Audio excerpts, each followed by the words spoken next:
What if the antidote to starvation isn't hidden in a warehouse or in a seed vault, but growing quietly beneath your feet? Imagine a plant that can endure bitter winters, outyield staples like potatoes, and return year after year without you ever replanting. Imagine never having to buy seed again. Why then is this miracle crop virtually absent from our grocery aisles? Today, we're opening a vault of lost agricultural wisdom to reveal the perennial foods that American pioneers, native nations, and wartime families relied on to survive. Stay with us as we dig up the stories and science behind these crops, explore why industrial agriculture wants you to forget them, and show how planting them once could safeguard your food future. Do you know anyone who grew up on sunchoke or ground nut soup? Let us know in the comments and share this video so others can rediscover what's been buried. Picture a plant that towers 8 feet tall, crowned with yellow blooms that follow the sun. Beneath those cheerful flowers lies its real treasure, a network of knobby tubers storing energy, not as starch, but as inulin. This is the Jerusalem artichoke, sometimes called the sunchoke, Helianthus tuberosus. Native to the Great Lakes and Mississippi River valleys and cultivated by indigenous peoples, the sunchoke is a perennial cousin of the sunflower. Once established, its underground rhizomes spread and resprout each spring, meaning you plant once and harvest forever. Native nations knew its power. The Haudenosaunee told a story of the earth woman whose sacrifice birthed this crop so her children would never starve. Along riverbanks and prairies, families planted sunchokes just once and returned for tubers every fall. Each plant produced multiple pounds of food. By the time French explorer Samuel de Champlain tasted them in the early 1600s, he wrote that the sun root rivaled Europe's artichoke in flavor. He filled his ship with tubers and introduced them to France, where peasants and kings alike welcomed a crop that grew without fertilizer or yearly seed. Today, scientists understand why sunchokes were so nourishing. Their abundance of inulin acts as a soluble fiber and prebiotic. Inulin passes through the stomach undigested, reaches the colon intact, and feeds beneficial bacteria, especially bifidobacterium, which produce short-chain fatty acids that improve gut health and help the body absorb minerals. Studies have shown that inulin can alleviate type 2 diabetes by modulating the large intestine microflora. Because inulin converts slowly into fructose, sunchokes have a lower glycemic impact than potatoes, making them attractive to people managing blood sugar. This is one reason why some gardeners refer to them as a diabetic potato. However, these benefits come with a caveat. Your gut needs to adjust. People unaccustomed to inulin may experience gas or bloating when eating large quantities of sunchoke. Traditional cooks solved this by slow cooking tubers to convert inulin into fructose, or by introducing small amounts to allow the gut microbiome to adapt. As with any potent food, moderation and preparation matter. The sunchoke isn't the only perennial staple hidden in America's past. Enter the American groundnut, Apios americana, a climbing bean native to the eastern woodlands. Also called hopnis or Indian potato, it produces edible beans, flowers, and large tubers that look like linked beads underground. This plant is a nitrogen-fixing legume. It helps fertilize soil and thrives in marshes, stream banks, and moist forests. The tubers can be cooked like potatoes but have a nuttier flavor and a finer texture. Groundnut's nutritional profile is astonishing. Cooked tubers contain roughly 3 times the protein of potatoes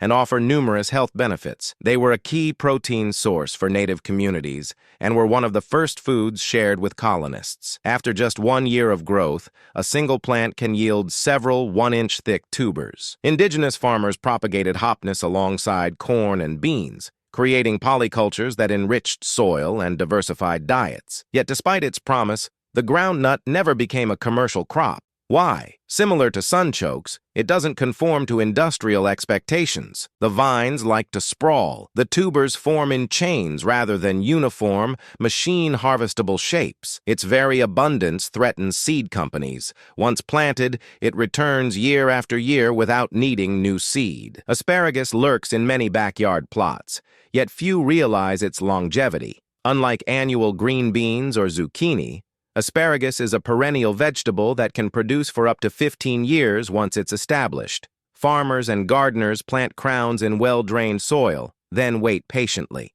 During the first 2 years, you harvest sparingly. The slender spears quickly unfurl into ferny foliage that feeds the roots. After that, each spring for 6 to 8 weeks, usually May through June, those spears erupt from the soil like green fingers.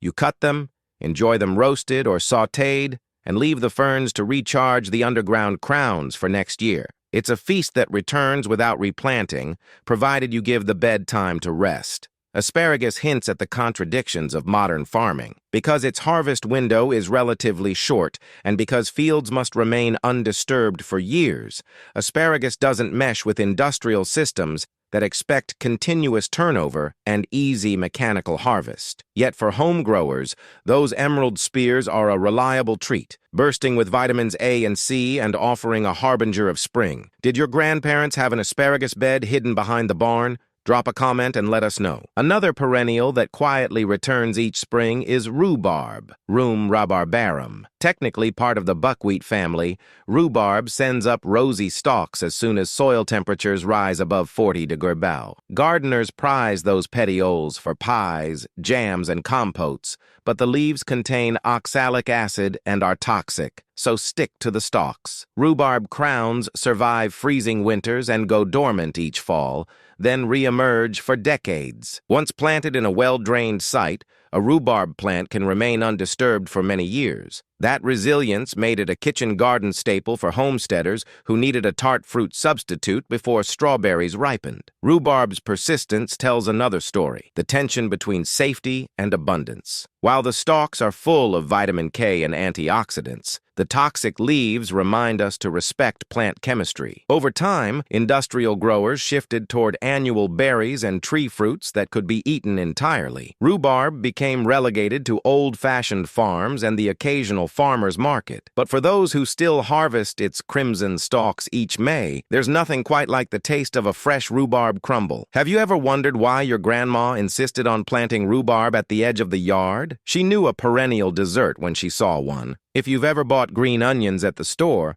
you know they spoil quickly. Egyptian walking onions, Allium X proliferum, however, solve that problem by replanting themselves. These hardy perennials, hybrids of Welsh onion and regular onion, produce bulblets at the top of their stalks. When those bulblets mature, the stem bends down and the cluster takes root a few inches away. That's why they're called walking onions. Over time, a single clump marches across the garden. You can harvest the green shoots year-round, dig the underground bulb for cooking, and plant the bulblets for more onions. The plant stays green through winter and thrives in cold climates, down to USDA Zone 3. Walking onions illustrate the self-sufficiency of perennials. They need little care, resist pests, and provide scallion-like greens in early spring when little else is available. They're perfect for perennial beds or edible landscapes. You'll rarely find them in stores because they don't fit the model of uniform, dry onions that ship well. But once you have a few bulblets, you may never need to buy green onions again. Would you let onions wander through your garden if it meant year-round scallions? Share your opinion below. Before spinach or lettuce appear, another green pops up through melting snow. Sorrel, Rumex acetosa. This tangy herbaceous plant is one of the first edibles of the season and is hardy to USDA Zone 3. Its bright lemony leaves add zing to salads, soups, and sauces. Because sorrel is a perennial, it returns every year and can be harvested throughout the growing season once established. Early settlers relied on sorrel as a vitamin-rich spring tonic after long winters without fresh greens. Today, chefs use it to make French soup à l'oseille or to pair with rich fish dishes. Sorrel thrives in moist, well-drained soil and appreciates a bit of shade in hot climates. Its tang comes from oxalic acid, also present in spinach and beet greens, so those prone to kidney stones should consume it in moderation. But for most gardeners, sorrel is an easy-care perennial that extends the salad season by months. Have you tasted sorrel? Let us know how you use this zesty leaf in your kitchen. Imagine a collard green that never bolts, never needs replanting, and can reach 8 feet tall. That's the promise of tree collards or tree kale, perennial brassicas grown from cuttings rather than seed. When staked, These plants develop woody trunks and sprout leaves year-round. They're staples in some African American and Portuguese cuisines and are beloved by permaculturists because they produce fresh greens almost continuously. Each cutting becomes a new plant, so sharing them among neighbors promotes community food security. Tree collards highlight how perennial vegetables can transform small spaces. A single plant can feed a family with nutrient-dense leaves for years. Yet you won't find tree collards in supermarkets, partly because they don't ship well, and partly because consumers are unfamiliar with them. If you live in a mild climate, consider planting a cutting in a sunny spot and staking it upright. In colder regions, you can grow them in containers and bring them indoors during freezes. Did you ever think collard greens could look like a small tree? Send us your photos if you grow this botanical curiosity. If sunchokes, ground nuts, asparagus, rhubarb, walking onions, sorrel, and tree collards are so productive and nutritious, why aren't they everywhere? The answer reveals a tension between nature's abundance and corporate agriculture's need for control. Perennial vegetables often defy modern expectations. Sunchokes and groundnuts don't ripen all at once. Asparagus spears appear only for a short window before the plant must rest. Rhubarb boasts toxic leaves that need careful handling. Walking onions march across beds on their own. Sorrel and tree collards persist for years, but never fit neatly into supermarket distribution. Industrial agriculture favors uniformity. Crops that can be harvested by machine, stored for months, shipped across continents, and sold under patent. Potatoes, corn, and wheat fit this model. A perennial that returns without replanting does not. Plant a sunchoke or groundnut, and it spreads underground, reproducing itself without a seed company's permission. Leave an asparagus crown in place and it feeds you for decades. A rhubarb patch keeps producing without buying new crowns. Walking onions, sorrel, and tree collards all offer free food long after the initial planting. This independence is disruptive for corporations built on selling seed and chemicals year after year. In the early 20th century, the USDA promoted annual crops and discouraged perennials. Farmers were advised to treat sunchokes as weeds, tree collards were ignored in favor of collards you must replant, and recipes for wild greens disappeared from cookbooks.